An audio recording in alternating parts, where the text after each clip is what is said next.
My dear brothers and sisters in Christ Jesus, let me begin with one experience I had some years ago while I was working in Poland.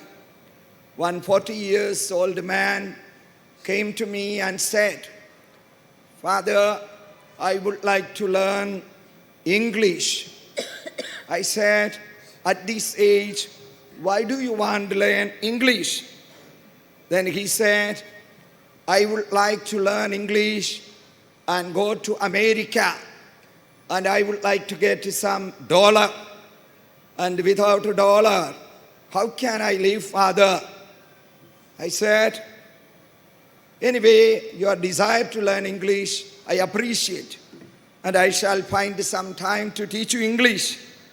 But I knew God has brought this man not for just learning the language English, something more. Anyway, he started to learn English. After 2 weeks, he told me, "Father, I have a severe headache. I don't know what to do." Then I said, "Better you check up what is happening with your head." So 1 week he was absent for the classes. And then I could not hear anything.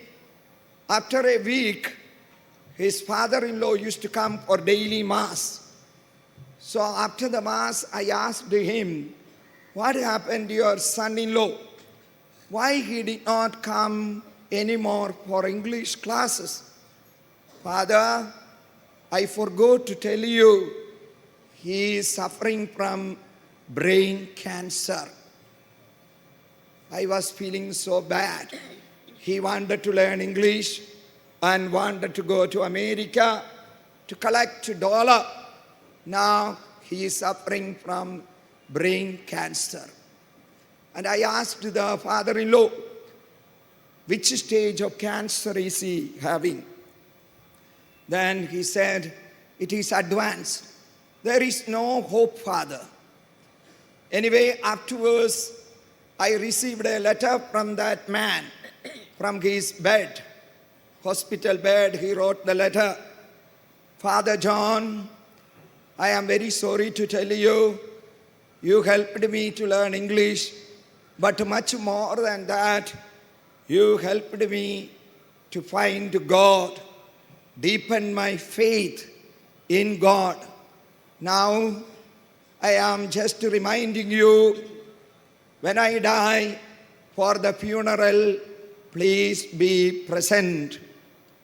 I would like to have your presence for my funeral, and I want you to accompany me and pray for me as I reach to my eternity."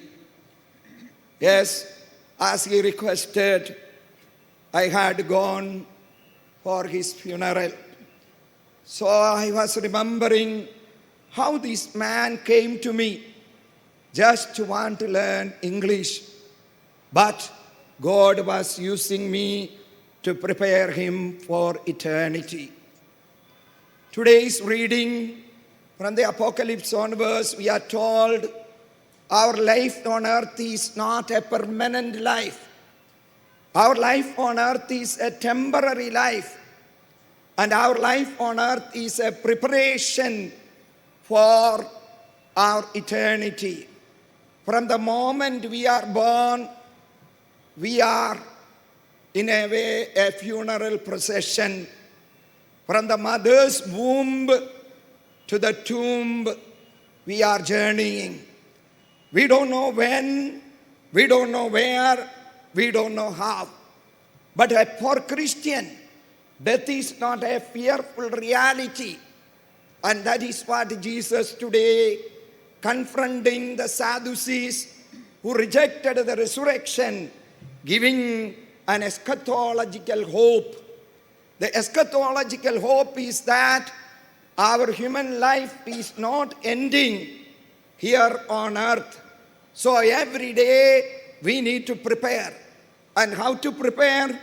Through deepening of our faith and strengthening of our hope and filling our life with acts and works of charity. The more we live in faith, the more we live in hope, and the more we live in charity. Death is not a fearful reality. Death is only a transfer from this earthly life to the eternity. Resurrection is not a continuity of a materiality, but it is a transformed existence. Paul, in his letter to the Corinthians, chapter 15, very clearly says what is the meaning of Christian resurrection. Christian resurrection is a transformed living, and this transformation should take place every day in our life through our deepening of faith, strengthening of hope, and increasing our life of charity. We can carry all the material things only till the tomb. Our dress, our ornaments, our treasures, all these we cannot carry after the tomb. So what we will carry? What we will carry after the tomb? All the love, all the care we have shared. Now we are all here to honor that great St. Francis Xavier, who heard the clarion call of St. Ignatius. What does it profit a man even if he gain the whole world and if he loses the soul? So St. Francis was very clear about his eschatological hope, and he wanted maximum souls to be saved. And 46 years of his life on earth brought such an extensive life of charity, saving many souls for Jesus Christ. That is why we have come to honor him and honor his relics. As we honor him, let us also imbibe the spirit of St. Francis Xavier, that I too want to spend my life not just collecting money, increasing my bank account, collecting different types of clothes, different ornaments, but I want to collect maximum souls for Jesus Christ. In the name of the Father, and of the Son, and of the Holy Spirit. Amen.